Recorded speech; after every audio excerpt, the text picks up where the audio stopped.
సన్నీ కట్టావా లేదో చెప్పురా.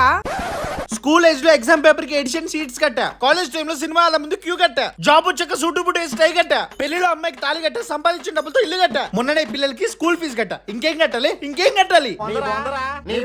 ఈ కట్టడాలు కాదు, ఇన్కమ్ ట్యాక్స్ ఫైల్ చేసావా అని అడుగుతున్నా. అదే ట్రై చేస్తున్నా. నా పర్సనల్ నా కంపెనీ ఐటీఆర్ ఫైల్స్ ఫైల్ చేయాలి. గూగుల్లో చూసి కాల్ చేస్తుంటే ఒక్కరు కూడా సరిగ్గా రెస్పాండ్ అవ్వట్లేదు. మరి లాస్ట్ టైం ఎలా చేపించావు? ఆ తలక మాసినోడు సరిగ్గా ఫైల్ చేయలేదు. రీఫండ్ కూడా రాలేదు. కడదామని లేట్ చేసిన. ఇప్పుడు చూస్తే లాస్ట్ డేట్ కూడా వచ్చేసింది. టెన్షన్ తో చచ్చిపోతున్నా. టెన్షన్ ఎందుకు దండగా, ట్యాక్స్ ఫైలింగ్ ఇండియా ఉండగా. ట్యాక్స్ ఫైలింగ్ ఇండియా మంచి ratings, qualified CS and dedicated team తో మన తెలంగాణలోనే టాప్ ఐటీ ఫైలింగ్ కంపెనీ. నేను చాలా ఇయర్స్ నుండి నా పర్సనల్ అండ్ నా కంపెనీ ఐటీఆర్ ఫైలింగ్స్ అన్ని ట్యాక్స్ ఫైలింగ్ ఇండియా వాళ్ళతోనే చేపిస్తున్నా. మరి మీరు కూడా ఏ మాత్రం ఆలస్యం చేయకుండా మీ ఐటీఆర్ ఫైలింగ్స్ అన్ని ట్యాక్స్ ఫైలింగ్ ఇండియా సంప్రదించి వెంటనే చేపించండి.